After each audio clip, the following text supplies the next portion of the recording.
Imagine a world where a nation once chosen by God kneels before idols of stone and wood, led astray by a king who traded faith for power and a queen whose cruelty knew no bounds.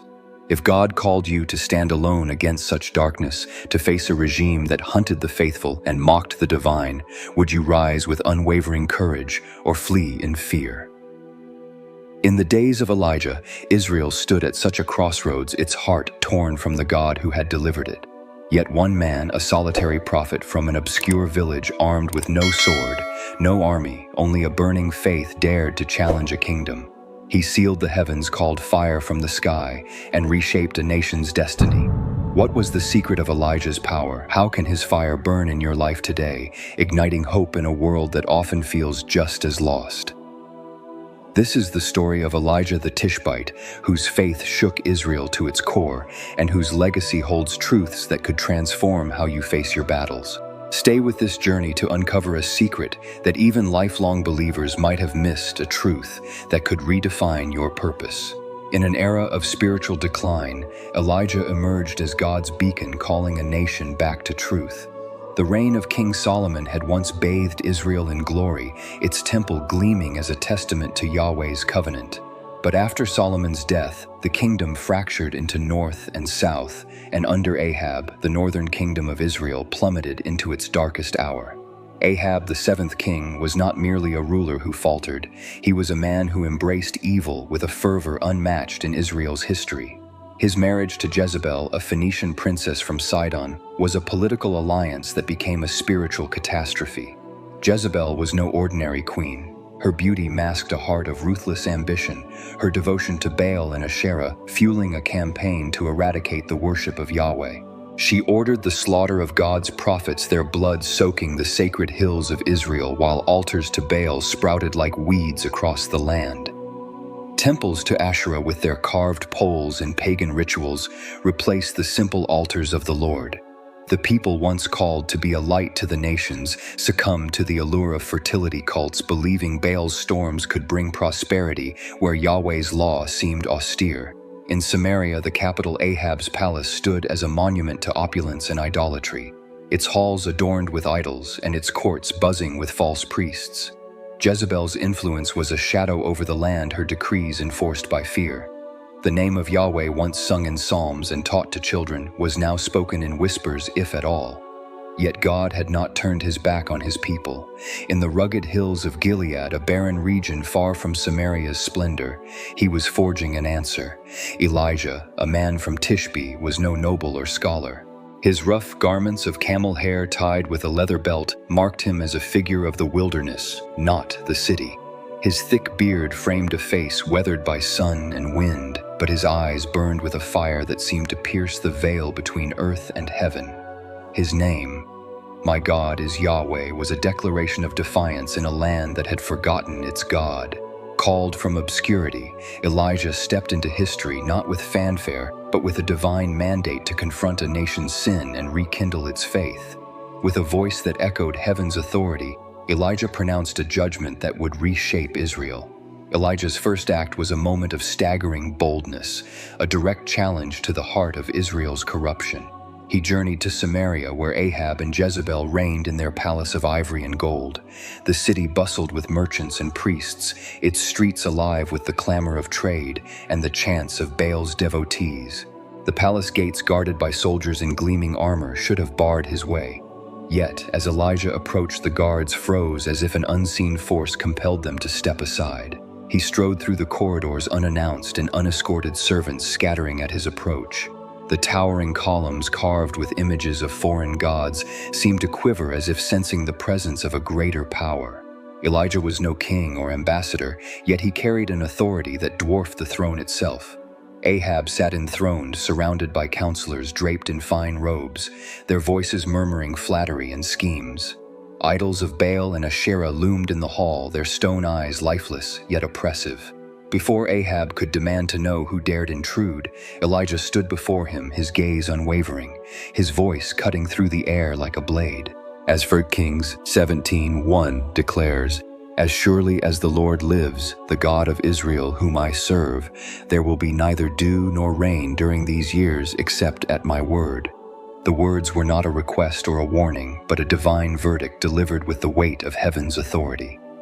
Silence gripped the room, heavy and suffocating.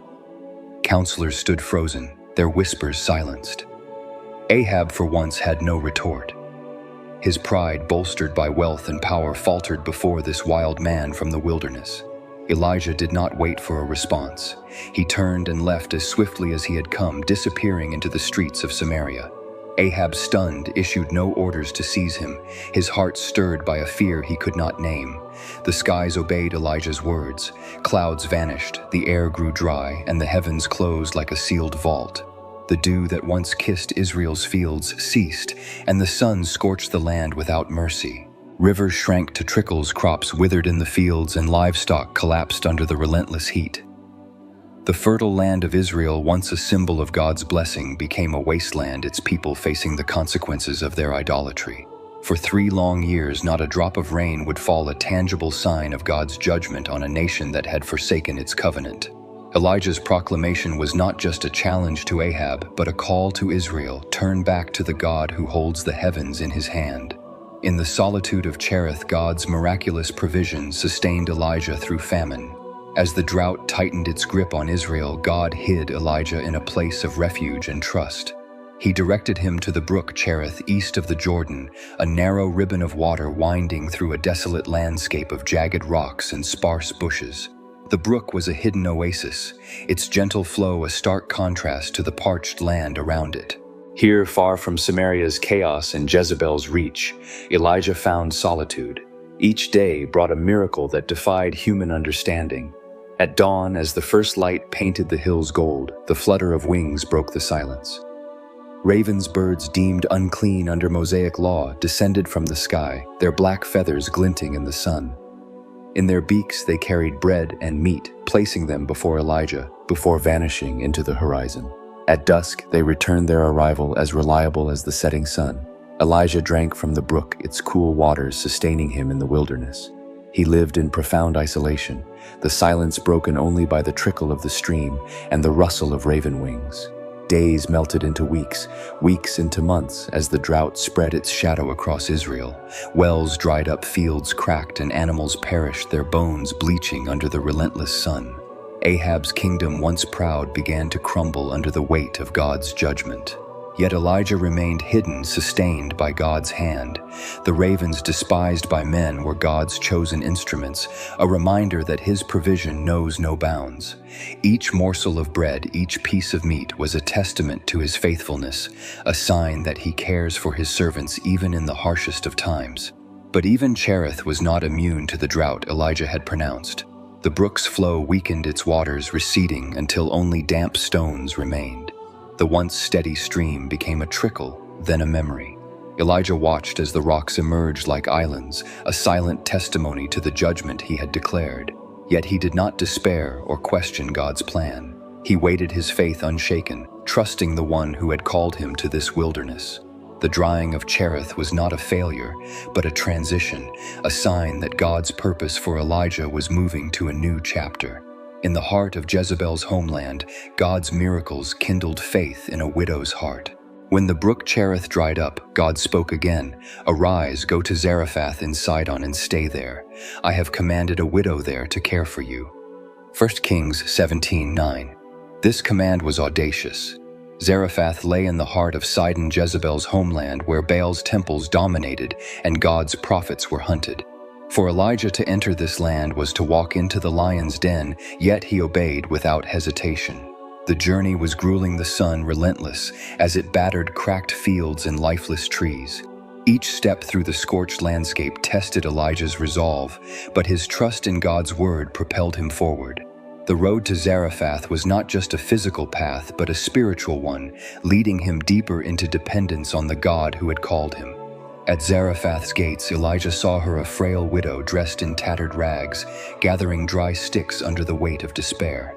Her face was etched with sorrow, her hands cracked from toil, her eyes hollow with the resignation of a mother preparing to die. This was the one God had chosen, not a wealthy noble or a priest, but a woman on the edge of survival. Elijah approached, his voice calm, yet carrying the weight of divine authority. "Please bring me a bit of water in a jar so I may drink," he said. 1 Kings 17:10. She turned to obey, her movements slow and weary, but Elijah added, "And please bring me a piece of bread in your hand." 1 Kings 17:11. The widow stopped, her voice trembling as she replied, "As surely as the Lord your God lives, I have no bread. All I have is a handful of flour in a jar and a little oil left in a pitcher. I was gathering a few sticks to prepare one last meal for myself and my son. After that, we'll die." Kings 17-12. Her words laid bare a crisis deeper than the drought, a hopelessness that had stripped her of any future. Elijah's response was gentle, yet unwavering. "Do not be afraid. Go home and do as you have said, but first bake a small cake of bread for me and bring it here. Then afterward bake something for yourself and your son, for this is what the Lord, the God of Israel says, the jar of flour will not be used up, nor will the pitcher of oil run dry until the day the Lord sends rain upon the earth." 1 Kings 17:13-14.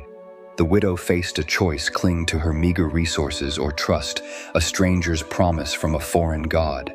In that moment, she chose faith not in Baal, whose temples surrounded her, nor in her own survival instincts, but in the God of Israel, spoken through a dusty prophet whose eyes burned with certainty. She returned home, lit a fire, and mixed her last flour and oil. With trembling hands, she baked a small cake and brought it to Elijah. Then a miracle unfolded. The jar of flour remained full, the pitcher of oil never ran dry. Day after day, she, her son, and Elijah ate, sustained by God's provision. The widow's home, once a place of impending death, became a sanctuary of divine faithfulness. This miracle was not just about physical sustenance, but about igniting faith in a land of idolatry, showing that God's power transcends borders and beliefs. When death struck the widow's home, Elijah's desperate prayer restored life. The widow's trust in God was soon tested by a tragedy that shook her newfound faith. Her son, the light of her life, fell ill. A fever gripped him, his breaths growing shallower until they ceased altogether. Grief overwhelmed her, and she turned to Elijah, her voice breaking with anguish. "Have you come to remind me of my sins? Have you come just to kill my son?" 1 Kings 17:18. Her cry reflected the human heart's struggle to reconcile suffering with God's goodness. Elijah, moved with compassion, offered no defense or explanation. He took the boy's lifeless body in his arms, carried him to the upper room where he stayed, and laid him on the bed. Along with God, Elijah poured out his heart, his voice raw with desperation. He stretched himself over the child 3 times, a symbolic act of imparting life, and prayed, "O Lord my God, let this child's life return to him." The silence was heavy, the moment charged with the weight of impossibility. Elijah's prayer was not a formula, but a plea from a man who knew God's power, yet felt the frailty of his own humanity.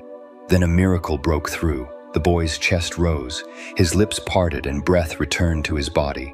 Elijah carried him downstairs and presented him to his mother, saying, "See, your son is alive." 1 Kings 17:23. The widow's tears of grief turned to tears of joy as she exclaimed, "Now I truly know that you are a man of God, and the words of the Lord from your lips are true."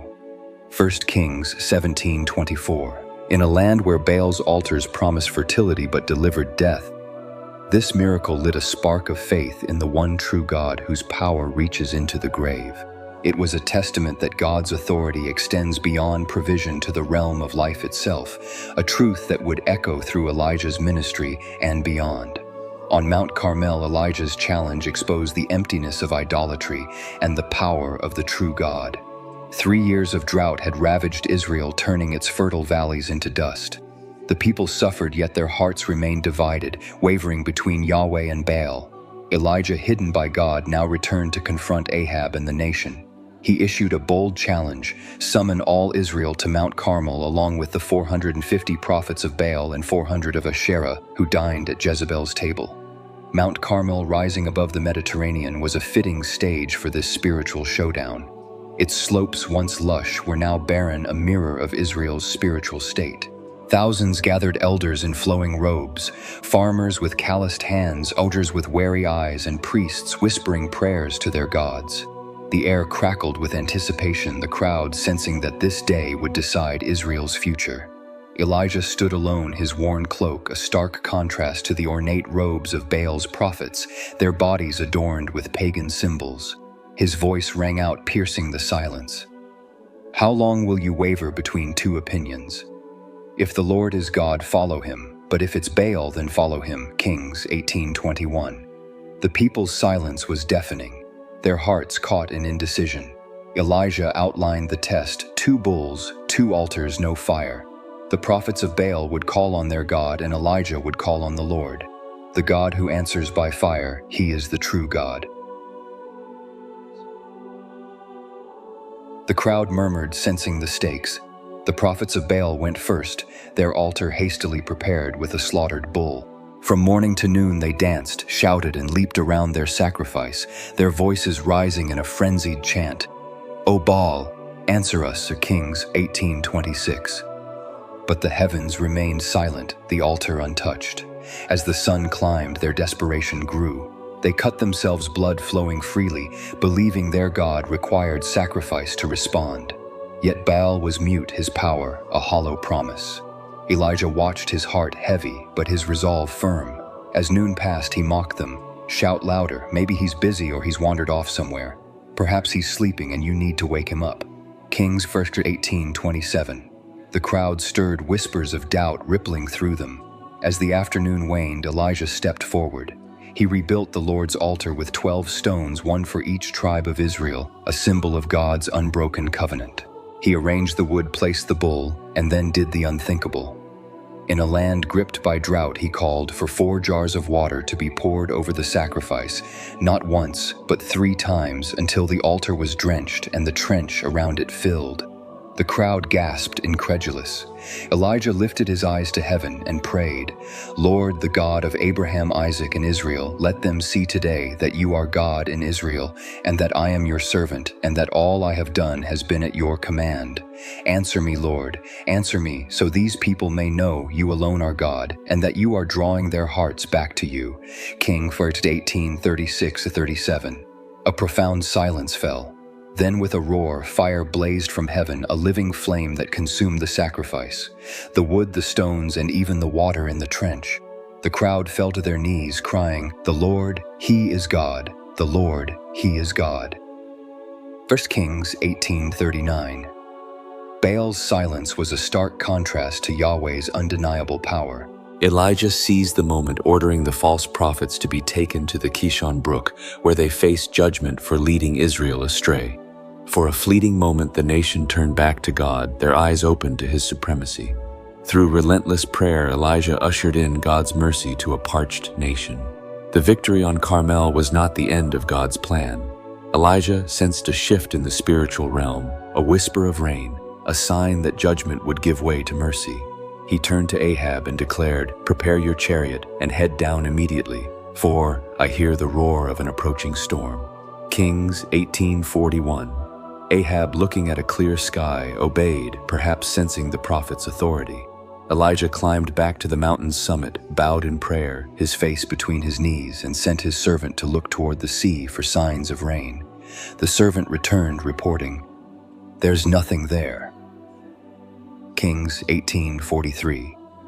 Undeterred, Elijah prayed again, sending the servant back 6 more times. On the 7th trip, the servant exclaimed, Now I see a small cloud rising from the sea, no larger than the palm of a hand. Kings 18:44. Elijah's faith did not waver through 6 empty reports. He knew God's promise was sure. He commanded, Go, tell Ahab to hitch up his chariot and hurry down before the rain stops him.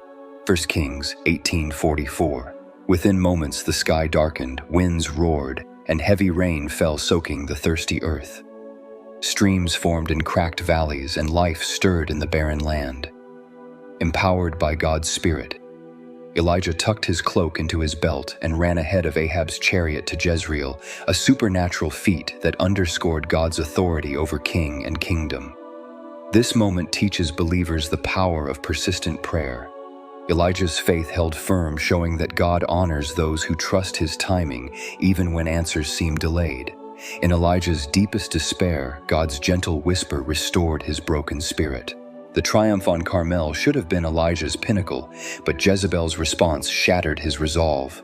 Enraged by the destruction of her prophets, she sent a chilling message: "May the gods punish me severely if by this time tomorrow I don't do to you exactly what you did to each of them." Kings 19:2.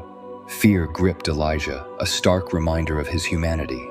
The prophet who had called down fire fled south, driven by panic rather than faith. He left behind the people he had just led back to God, his mission abandoned in a moment of weakness. Through fields and mountains he ran as if death itself pursued him until he reached the wilderness. Exhausted, Elijah collapsed under a broom tree, his heart broken. "Enough, Lord. Take my life now, for I am no better than my ancestors." 1 Kings 19:4. He cried, tears mingling with the desert dust. Loneliness, the weight of being God's sole voice, and the seeming futility of his efforts overwhelmed him. He longed to escape, to close his eyes forever. Yet God did not abandon him. An angel appeared, touching him gently and saying, "Get up and eat." Kings 19:5. Beside him was freshly baked bread and a jar of water.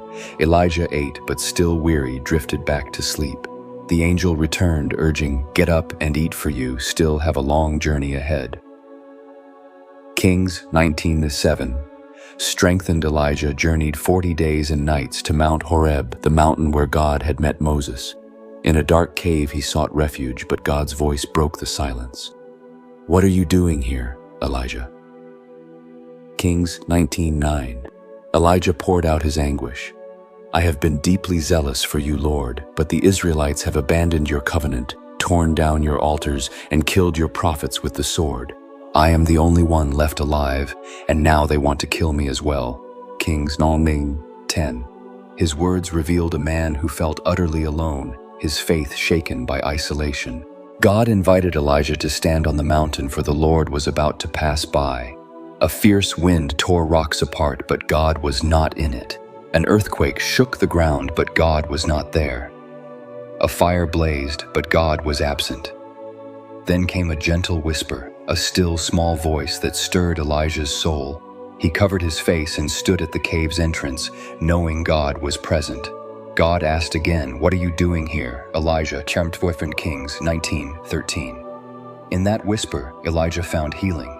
God did not rebuke him, but gave him a new mission to anoint Hazael, Jehu, and Elisha. Then came a revelation: "I have reserved 7,000 in Israel, 7,000 who have not bowed their knees to Baal or kissed his idols." 1 Kings 18. Elijah was not alone.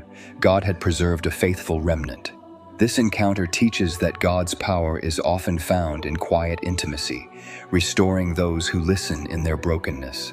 Elijah's departure was a glorious ascent, foreshadowing God's eternal promise. Elijah's earthly mission neared its end, not in death, but in a divine exit. Accompanied by Elisha, his disciple who had left everything to follow him, Elijah set out from Gilgal. At Bethel, prophets warned Elisha, "The Lord is going to take your master away from you today." 2 Kings 2:3. Elisha resolute replied, "Yes, I know. Be silent." At Jericho, the warning came again and again. Elisha silenced it. At the Jordan, Elijah struck the waters with his cloak, parting them as in the days of Moses. The two crossed on dry ground, 50 prophets watching from afar. Elijah turned to Elisha and said, "Ask whatever you'd like me to do for you before I am taken away." Kings 2:9. Elisha's request was bold: "Let me inherit a double portion of your spirit." Kings 2:9. Elijah replied, "You've asked something difficult, yet if you see me when I am taken from you, it will be granted." 2 Kings 10. As they walked, a whirlwind surged, and a chariot of fire with flaming horses descended. Elijah was swept into heaven, his cloak falling to the earth. Elisha cried out, seized the cloak, and struck the Jordan, shouting, "Where now is the Lord, the God of Elijah?" Kings 14. The waters parted, confirming that Elijah's spirit now rested on him. This ascent prefigures the church's future rapture, a promise of glory for God's faithful. Elijah's life weaves a narrative of timeless lessons, calling believers to live with divine purpose.